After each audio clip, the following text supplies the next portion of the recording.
Berikut ini sosok dan rekam jejak Dorce Gamalama, artis senior yang meninggalkan dunia hari ini, Rabu 16 Februari 2022 dalam usia 58 tahun. Sosok Dorce Gamalama. Dikutip dari kompas.com, Dorce Gamalama lahir di Solok, Sumatera Barat pada 21 Juli 1963. Ia lahir sebagai laki-laki dan diberi nama Dedi Yuliandri Asandi. Ibunya bernama Dalifa, seorang penjual beras. Sementara ayahnya, Ahmad, berprofesi sebagai seorang tentara yang juga pelukis.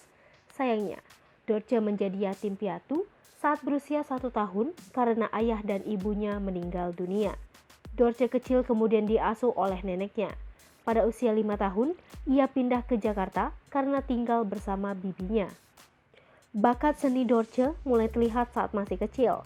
Saat sekolah dasar, ia kerap bernyanyi bersama kelompok Bambang Brothers. Selain itu, Dorce kecil juga tertarik dan melawak hingga akhirnya menggunakan nama panggung Dorce. Menurut Wikipedia, ketika berusia 7 tahun, Dorce mulai mengalami disforia gender. Ia merasa lebih cocok saat tampil sebagai wanita. Saat Dorce berusia 20 tahun, tepatnya pada tahun 1983, Dorce melakukan operasi ganti kelamin. Dikutip dari Grid, operasi ganti kelamin Dorce itu dilakukan di Surabaya, Jawa Timur. Operasi itu berjalan mulus dan sukses.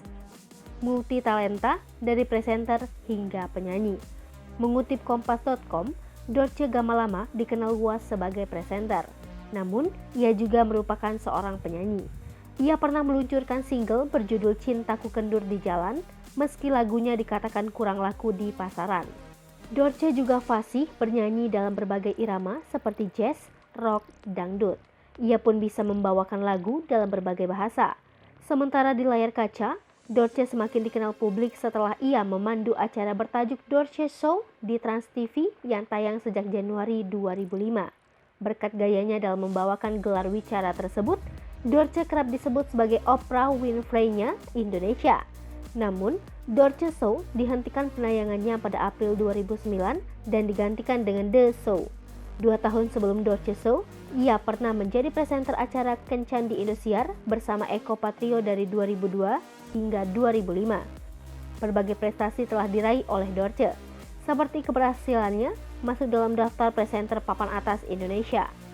Dorce bahkan mencatatkan namanya dalam rekor Museum Rekor Indonesia lantaran berhasil meluncurkan 9 album sekaligus hanya dalam waktu 5 bulan sejak November 2005 hingga Maret 2006. Belum lama ini, Dorce juga sempat menjadi sopir presenter Raffi Ahmad dan Nagita Slavina. Kisah tentang nama belakang Gamalama. Nama Gamalama yang dipakai Dorce sebagai nama belakang rupanya memiliki cerita tersendiri. Dikutip dari kompas.com, Gamalama di belakang nama Dorce ini diambil dari nama Gunung Gamalama yang berada di Pulau Ternate, Maluku Utara. Ceritanya, Dorce melakukan perjalanan ke Ternate bersama seniman Betawi almarhum Benyamin Suaib. Ia terinspirasi oleh nama gunung itu dan mengenakannya sebagai namanya. Kini, Dorce Gamalama telah berpulang dengan tenang. Selamat jalan, Dorce Gamalama. Hai pemirsa Sri Popo TV, jangan lupa komen, like, dan subscribe, serta tonton terus berita-berita terupdate lainnya ya.